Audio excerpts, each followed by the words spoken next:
Broadcasting Region 1. This is BBS. Bicol Broadcasting Systems Incorporated. DWLV 91.9 MHz. Your news and music stations. BBS. Basta Bareta. Sigurado. Alas 6:55 ninaga. Hali sa BBS News Center Naga. Uyan ang mga nagbabago. Let's go! Mga baretang sigurado. Ini ang BBS Primetime News. Mga tugang maray na aga po sa nagabos sa po si Junel Cuba. Sa headlines kita kan sa tuyang mga barata sa lado lokal.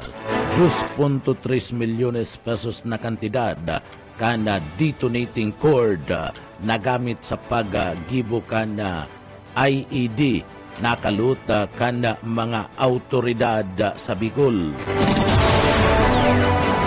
Sa tuya pang pamayon ni mga barata sa lado lokal nakalatag na ang gigibuhon na Police Assistant Desk kanda grupo kanda mga miyembros kan PNP sa Bicol para sa papaabuto na presaan national meet digdi sa Bicol Region.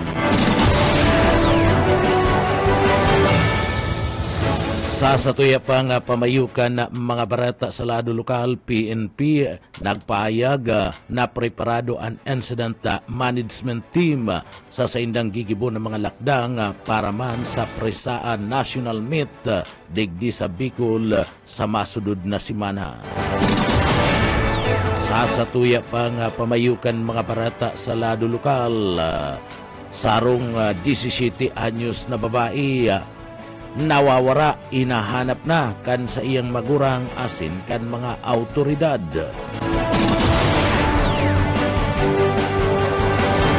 Ulak ka na illegal na droga, nadakop na naman ka na mga autoridad. Sa satuya pa nga pamayukan na mga barata sa lado lokal,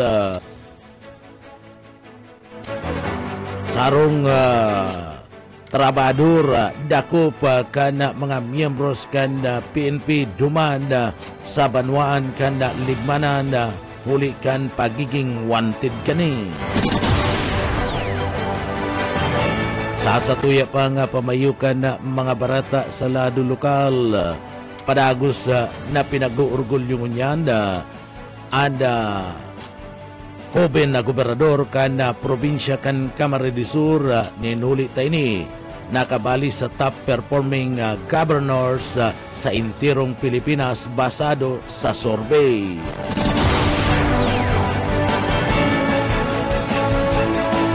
Sa tuya pang pamayukan mga barata sa lado lokal, libmanan padagos na nagtataunin dakulang pag-umaw kay Congressman Elre Villafuerte asimanda kay Gobernador Luigi Villafuerte kan Camarines Sur.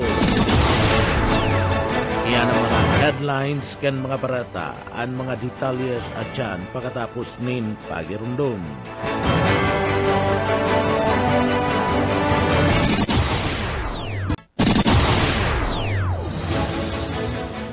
Mga tukang liwat maray na aga po, ako po si Junel Cuba. Sa detalyes na ginakan mga barata sa lado lokal, nagkakantidad na 2.3 milyones pesos na detonating cord na gamit sa paggibo kan na IED ang nakaluta kan mga miyembros kan na PNP na recover kan mga autoridad sa paagi kan na inimakaluta ang mga detonating cord na sangkap sa paggibo ng mga improvised explosive device sa IED kana mga grupo kana teroristang New People's Army NPA. Ini nangyari duman sa barangay ka na Iksiba na Labo, Camarines Norte. Kasumpay ka na sumbong kan sarong dating rebelde na gusto na nga matuldukan na ang paggamit kan mga IED kan grupo kan mga rebelding New People's Army. Nasa 5 plastic drums na may 21 rolyong detonating cord ana na recover sa lugar. Dakulang tabang ini salado kan mga autoridad yan tanganing dain na subuot maidagos kan mga rebelde an sa indang mga illegal na mga aktibidad laban sa gobyerno urog na ini ginagamit sa mga pang-aambus sa mga autoridad asinman sa mga miyembros kan Puwersa Armada kan Pilipinas. Sa iba pang detalyes kan mga barata sa lado lokal. Sa iba pang detalyes kan mga barata sa lado lokal, igwananin mga nakalatag na police assistant desk sa mismong gate kan mga billeting areas as iba pang mga lugar na gagamiton man para sa Private School Athletic Association of Rizaa. Ngunya na taon nagigibon duman sa party mismo kan na probinsya kan Albay. Ini ang pinagpahayag kan Police Station Operation Officer na si Police Captain Hermila Napili Jr. Sa paagi kan Police Assistant Desk, may madali subuot na pagpapaabot nin mga impormasyon sa sindang hipatura mantang party maninikan sa sindang police visibility sa palibot na kakawatan kan mga dayuan ng mga estudyante kan pribadong mga eskulan asin universidad sa intirong Pilipinas. Apwer kayan may mga maglilibot-libot 24 oras kasumpaykan koordinasyon sa mga barangay official. Sinabi ni Napili na ang mga barangay official asin na tanod ang katabang ninda sa pagpreparar sa saindang mga nasasakupan. Ang Prisa Meet National Meet inigigibuhon sa masunod na simana duman sa party mismo kada probinsya kana Albay. Sa iba pang detalyes kan sa tuya pang mga barata sa lado lokal, bawal bastos law papakusugon sa siyudad kan Naga. Buyet padere sa detalye.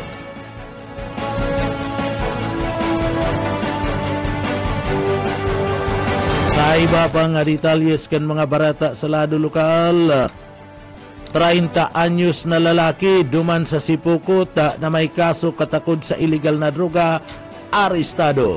Mike Gravito sa detalye. Arestado kan mga autoridad duman sa Badawan kan Sipukot, Camarines Sur ang sarog 30 anyos na lalaki na may kaso katakod sa illegal na droga. Matapos na ini ang dagos na nga palawasan mandamento de aresto kan husgado.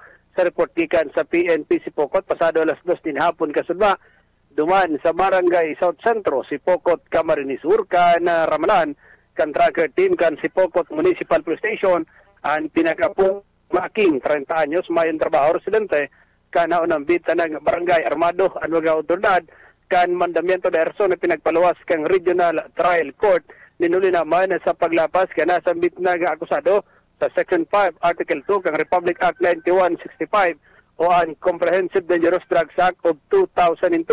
Mayo ni napiyansa na ipinagpaluwas ang judge para sa temporaryong libertad kang nasambit ng si Making. Para sa serbisyo publiko, si Mike Gravito. Basta Barata, sigurado. PBS Basta Bareta, sigurado. Sa iba pang detalyes kan mga barata sa lado lokal, preparado na ang incident management team sa saindang gigibo na lakdang may pagkasabot sa gigibo na Private School Athletic Association o PRISA. Nagigibuhon sa maabot na simana duman sa party mismo kan probinsya kan Albay sigun ki SFO3 Maduna Rimpilyo kan Bureau of Fire Protection sa probinsya kan Albay, pamayukan planning division na nakalatag na ang sindang mga plano para man sa seguridad kan mga atleta, sports official, asin iba pang bisita para sa nasambit ng aktibidad.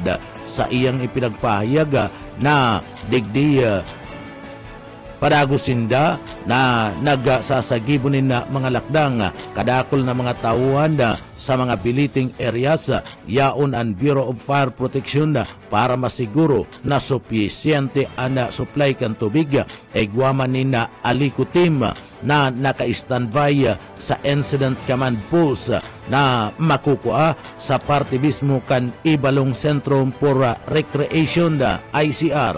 Egwaman sinda ni na ipig designar na reporting forms para mas madali na pagkonsolidate nin mga report asin pagtaunin aksyon madeploy man nin unsing mga ambulans bilang pag-antisipar sa anuman na emerhensya kung sain nagkapira sa nagpapadara iyo ang LGU Bakakay, Ligao City, Bicol Regional Hospital and Medical Center asin iba pang katuwang kana mga autoridad and BHRMC asin and Legazpi Hospital magiging referring official para man sa mga bisita asin partisipante sa PRISA an Incident Management Team kompuesto kan PNP, Bureau of Fire Protection, Philippine Coast Guard, Philippine Air Force, Office of Civil Defense, Philippine Red Cross, Public Safety Office, City Disaster Risk Reduction and Management Office,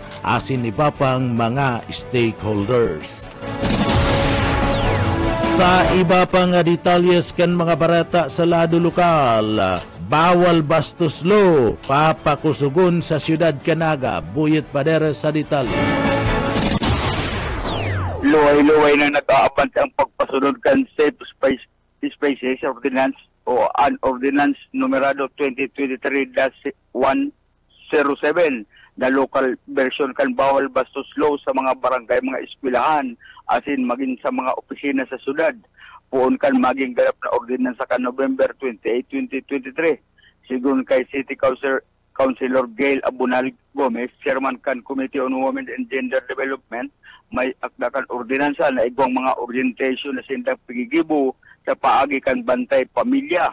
Naga City Council for Women asin maging sintukan alternatibong linga panligal para mas urog ining maintindihan ang ordinansang ini.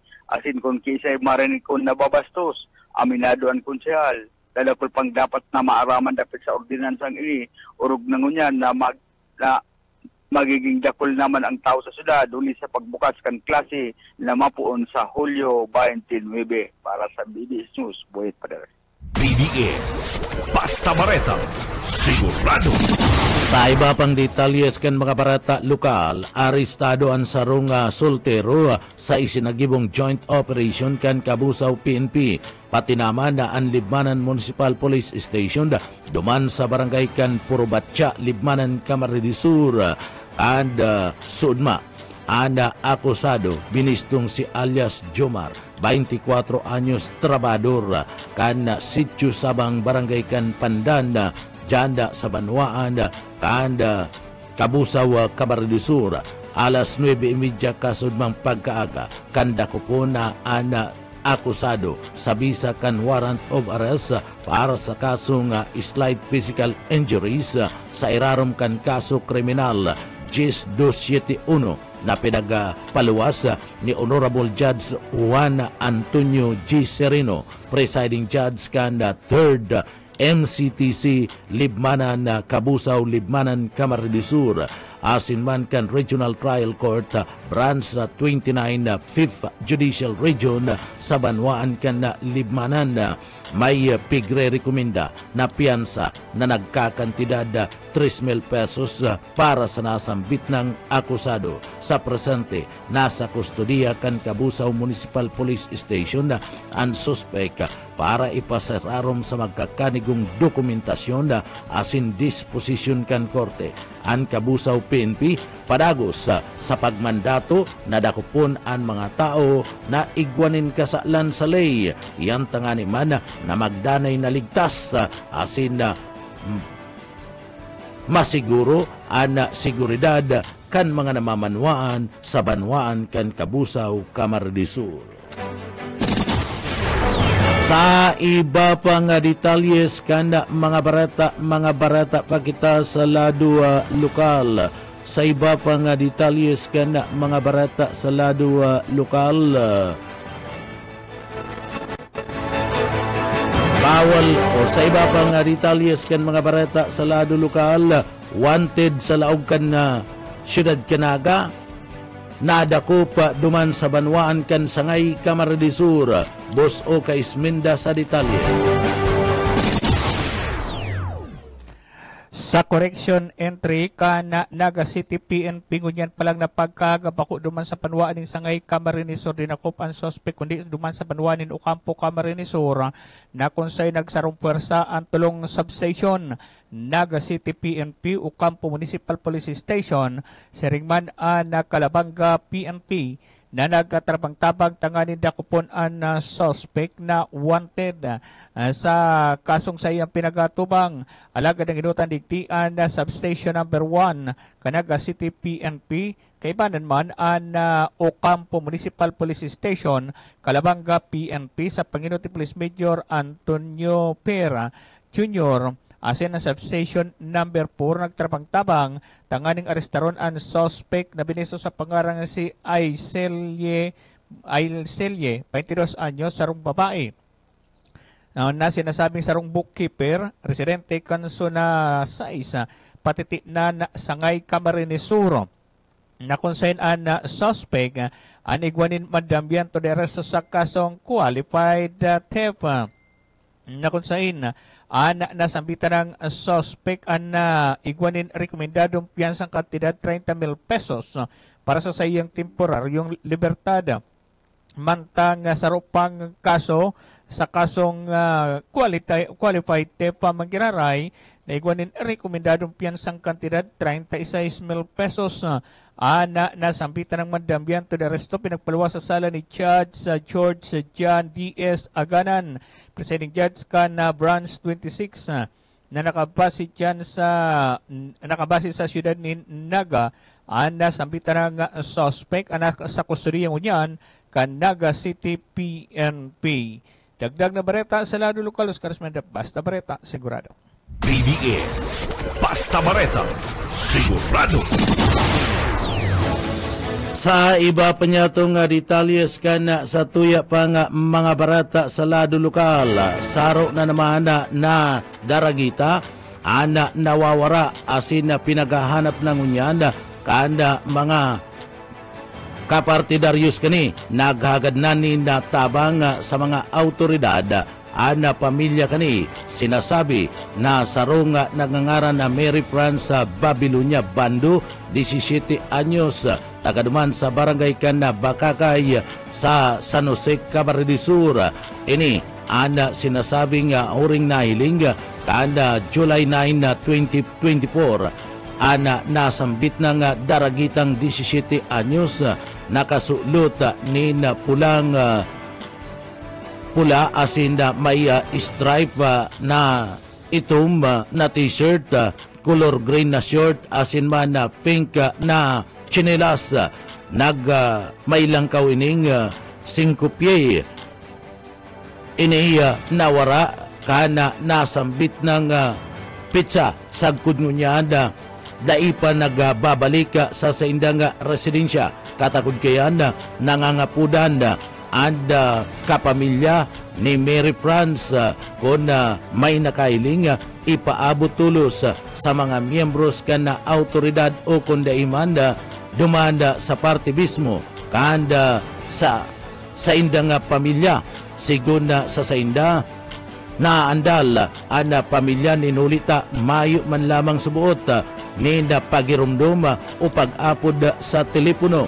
Ada nasambit ng nawawarang persona mantanga ini ada subuota araman ana mga contact number kanda sa indang pamilya sangunyan day pamaaraman kun sa ina nakadumanda asina anuna anda nangyari sa nasambit ng biktima kaya nasambit ng persona kaya padagos ana pangapudan asin paghagad nin tabang sa mga miyembros kanda PNP. Iba pa nga detalyes kana sa tuya pa nga mga barata pa kita sa lado lokal. Sa iba pa nga detalyes kanda mga barata sa lado lokal, padagos kunyan ana pagatod ni na serbisyo nga kapwarti na pinapamayuhan kan gobyerno probinsyal kan Camarines Sur. Ana mga mamis iyo anda pig tawanan ni na libreng ayuda kanda serbisyo nga kapwarte duman sa banwaan kan Sipukot, Camarines Sur. kung sain ana mga ini o minavil kan la libreng serbisyo nga pangsalud na hatod kan na serbisyong kapwerte handog kay nanay programa sa kabawutan ini ni Gobernador Luigi Villafuerte, Congressman Elry Villafuerte asin Congressman Migs Villafuerte na maipadagos-dagos ana serbisyo asin na programa tanganing masiguro ana salud kana mga mamis asin man kana mga residente sa nasambit ng lugar nagkaigwamanin kaurugmahan sa nasambit ng banwaan kana magsungko ana serbisyo nga kapwerte nagpaabot ni na pasasalamat anda mga residentes kanda sinambit na nga banwaan nangurog na ana mga ina ninhuliman kanda tabang na pinaghatod kana serbisyong kapwerte kung sa inda may mga libreng medisina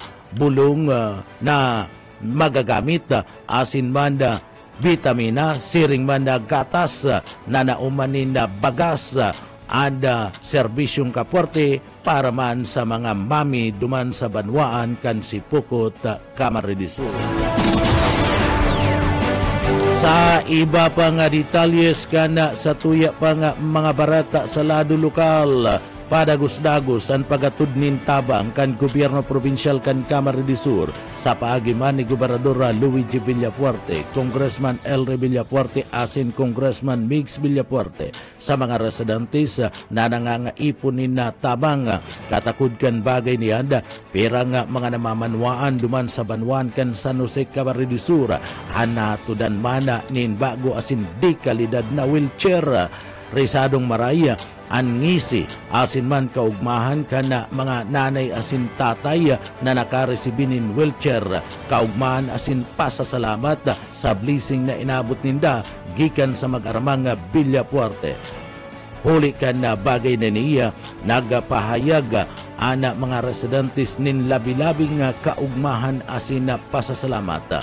Si Gobernador Luigi Villafuerte kan na Camarines Sur, Congressman Elry asin na Congressman Migs Villafuerte nagpahayag na dai mapupundo anda tabang na iatod kan gobyerno probinsyal lalong-lalo na ang serbisyong kapwerte duman sa mga tao na nangangaiponin tabang sa interong probinsya kan Camarines Sur. Sa iba pang detalyes kana sa tuya pang mga barata sa lado lokal, sa iba pang detalyes kan mga barata sa lado lokal, pagklase ipadagos nga ni ana kamaraya na puturo may antos kana mga namamanwaan ini ana hagad ngunyan kana mga residentes digdi sa laog kana syudad Kanaga na dapat tutukan na maraya kan lokal na gobyerno kan syudad Kanaga ang suporta na itatao sa mga daing sukat na mga namamanwaan sa laog Kanaga urog na ngunyan na baralikan na naman sa klase sa perming pig o problema kana mga nanay para sa inda mga aking mga estudyante iyo ana sa inda mismo nga mga gamit sa eskwela uniforme asin na iba pang mga gagastuson na dapat subuot mahiling digdi ang suporta na itinatao kan lokal na gobyerno kana syudad Kanaga. Mientras tanto sa parte mismo kanda barangay kanda Yabu o dyan sa Yabu Elementary School digdi ana nagkapira subuot na mga estudyante ana padagos man sa pagkakaigwa nin creating conductive education. Iyan na tangani man na digdi sa inda mismong makuha an sa inda mga pangangaipo arog na sa naman kanya chinelas, coloring materials, mga lapis asin bullpen, water bottles asin tumblers, and soap, tube asin manda, toothpaste na iyo anda saro sa tinatawan ni atensyon kanasambit ng mga estudyante. Sa iba pa niya itong detalyes kana sa tuya pa nga mga barata pakitangunyanda sa lado lokal. Sa iba pa nga detalyes kan mga barata sa lado lokal, inako ngunyanda kana pamayu kana Solid Waste Management Office digdi sa laog kan na siyudad Canaga na talagang nahihirapan subot sinda sa pag-akot kan na mga basura digdi sa laog kan na siyudad Canaga. Iyan inhuli man kan na kakulangan kana mga ikipay arog kada truck na sa indang magagamit. Ang ginigibo na lang subot kana mga empleyado kana Solid Waste Management Office na nakadistino sa garbage collection team digdi sa laog Canaga. Sigun kay Engineer Joel Martin, iyo ana mag-overtime asin iyan tangani man na digdi harakuton pa ang mga basura na natatada na day kayang hakuton sa tamang oras. Sinabi ni Martin na ang pag-overtime kana mga empleyado sa Solid Waste Collection Team kana Siyudad Canaga nililibre kana lokal na gobyerno kan Siyudad Canaga, asin iyan da ibinabayadan an sa indang mga lampas sa oras na trabaho. Sa iba pang detalyes kan mga bareta sa lado lokal, Mayor Jess Camara kan Libmanan Camarines Sur iyo napili bilang chairman kan Ragay Golf Management Council na kung sa inya kumpwisto yan kan 11 banwaan sa laog kan probinsya kan Camarines Sur o kaibanan man anda sarok man na banwaan sa parte mismo kan probinsya kan Masbate ana pagkakapili kan pagiging pamayo ni Kamara kung saan ini ginibo mismo sa atubangan ni Direktor kan DILG, Direktor kan BIFAR sa Bicol, asin Direktor kan Departamento kan Agrikultura.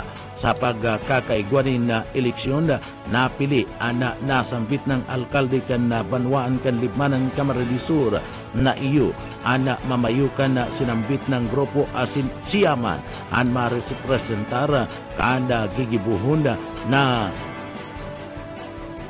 pagtitiripon dumanda sa parte mismo kan Tacloban City sa maabot na pizza 29 kung saan gigibon ang fishery management area. Uya ang mga pahayag ni Mayor Jess Camara kan Libmanan Camarines Sur. Ito ay na nakalihis kong semana, naka-receive po kitang invitation gikan sa Bureau of Fisheries and Aquatic Resources kan Region 5, mamamayo po ni Regional Director Ariel Pio Quinto. Kan makalihis na bulan baga kaya tabinje, kita po na ilir na chairperson kan Ragay Golf Management and Development Council. Kumpinido kan unsing banwaan sa Camarines Sur asin sa probinsyang Masbate na nagkukumpuner po kan Ragay Golf kung yaot sa bisinidad. And tatakod kaya na po na-imbita na yon mag-representar sa Fisheries Management Area 7 na kumpunido po ng 4 na probinsya sa buong Bicol, ang Masbate, Sorsogon, Albay at Camarines Sur. Kaya ko po inaasahan so hapon na yaon po ang DILG Regional Director asin po ang mga opisyalis kan DA-BIFAR Region 5 na magkakaiba pong eleksyon. And saro po ako duman sa nanominar and ito po inaasahan na kita po ang may iilihir na chairperson po sa buong Bicol na ma-representar po duman sa Tacloban City. Maabot pong Hulyo 29, kung saan gigibuho na ini pong Fisheries Management Area 7 na kumpunido po ng tulong rehiyon. And Region 5, ang Region 4 DASD, at ang Region 8 po nakaiba ang parte kang kadagatan po kang Samar at Leyte, Tacloban. So, inako tapuan na responsibilidad kadin sa paglaom ka na makakatabang po kita sa kampanya kung paano po ma-preservar ang sa itong kadagatan, kung padagos na magkaigwa po ng sira dahil po ang gayo maabuso at kung may nag-aabuso man po sa mga kadagatan na naunang bitan, makatabang po kita sa information and education na iyo po ang kampanya ng Bureau of Fisheries and Aquatic Resources. Si Mayor Jess Camara kan Libmanan na Camarines Sur. Mientras tanto, sa naging eleksyon kan na Fishery Management Area 7 na nakiulay man kuta na si Mayor Camara, natawanin pagkakataon si mga tulong o 3-time termers na mga mayor alagad sa tiwala na tinaukan na mga opisyalis kan Bureau of Fisheries Aquatic Resources asin man kan DILG sa paagi ni abogado Arnaldo Escobal. Kaya pig-ako na sa naman niya ang responsibilidad bilang bagong chairman kan Fishery Management Area sa Bicol. Uya pa si Mayor Jess Camara kan Libmanan. Totoo po yan, alagad kita po nga ni Kuta nakiulay na ikaw pong mga third-termer, ikaw na pong mga may experience sa pagpupugol po as chairperson, kanasambit na pong responsibilidad alagad sa tiwala po na pigtao sa tuya kan mga opisyalis po kan DFAR. Special thanks po si Attorney Arnaldo Escobar, kaulay ta po ang Regional Director po kan DILG na kaya mo ngayon, Mayor, matabang kami, and kaya mo ngayang advokasya sa laog ng 2 taon na pagiging mayor po kan Libmanan as in parte kan Ragay Golf Management and Development Council. Maihiras mo ba po ngayon sa ibang mga banwaan sa Bicol, and probably kung magkataon po baka ngayon duman sa Fisheries Management Area 7 po na kumpunido ng tulong rehiyon, baka maging opisyal ka pa duman. So inako tayo sa pagtubod na maray po ang objeto ta. Si Mayor Jess Camara kan Libmanan, Camarines Sur. Sa iba pang detalyes kan mga barata sa lado lokal, 5 tindahanin school supplies sa laog kan Naga, bisita kan Naga City Price Monitoring Council. Daryl Banya sa detalye. Nagkondusir nin price monitoring activity kan Martes ang Naga City Price Monitoring Council kaibahan mga representante gikan sa Department of Trade and Industry, City Treasurer's Office kan Naga at Naga City Police Office. 5 establishmento kabalan mga tindahan in school supplies ang pagbisita kan sinabit ng grupo partikular na dyan sa kasentruhan kan Syudad de Naga. Ang lakbang na ini parte pa kan pagpasiguro kan NCPMC na estriktong nasusunod ang ipigpakong suggested retail price kan Department of Trade and Industry para sa mga gamit o kaya mga school supplies mantang padangadang na alburukasan kan klase. Kabali sa pigrikisa kan grupo ang gabos na mga business permits asin man maninigong compliance kan gabos na pigbisitang mga establishmento komersyal. Dagdag na bareta sa lado lokal, Daryl Benyas, Basta Bareta, sigurado. BBS, Basta Bareta, sigurado. Sa iba pa niya itong detalyes kana sa tuya pa nga mga barata sa lado lokal. Ansaro sa naga-trigger kay Mayor Jess Camara tanganing ako ng pagiging chairman kan Fishery Management 7 sa Bicol. Iyo bilang pagtaunianin suporta kay President Bongbong Marcos Jr., kay Gobernador Luigi Villafuerte, asin Congressman Elre Villafuerte kung sain haros gabus na National Government Agency dinaradig di sa laog kan na probinsya kan Camarines Sur ni Congressman Elre Villafuerte tangani man na digdi magduhol nin mga proyekto urog na pag-abot sa marine culture. O yan parte pa kan mga pahayag na yan ni Jess Camara, alkalde kan Libmanan. Pagsuporta na din kay Presidente sa satong Presidente pang Nasyon at siyempre si Governor Luigi Villafuerte na halos po gabos na national government agencies dinadara niya po sa probinsyang Kamsur. At siyempre si Kong Elre po na kanakalis na taon, naghagat po siya ng mga proyekto, ini pong mariculture, ini pong inland fishing, na hinagad na po kay Senator Cynthia Villar kung saan ako nga po na imbitaran sa Senate here, applicable po kan application. Kaya ini po bilang pagtao ko lang po ng suporta sa provincial government, and siyempre po kay Congressman Elre na nire-representa po bako lang na segundo distrito kan probinsya, kundi siya po official kang national government. Kaya inaako ta po ni KBG, dakula po ining responsibilidad, and sa kadakulaan po kang banwaan, gigibuhon ta na lang po ang mga adjustment na makatabang man po ta. Si Mayor Jess Camara kan banwaan kan Libmanan, Camarines Sur. Yang mga tugangan katiripunan kan mga barata sa pangarang kan sa tuyong mga nakaibanan sa pagpaabot nin mga barata yaon dyan sa Engineering Department kaibanan ta dyan si Sir Stephen Pavis asin man si Chief Engineer Ariel Camarote. Ako po ang sinong para barata si Junel Cuba, Basta Barata, sigurado. BBS Basta Bareta, sigurado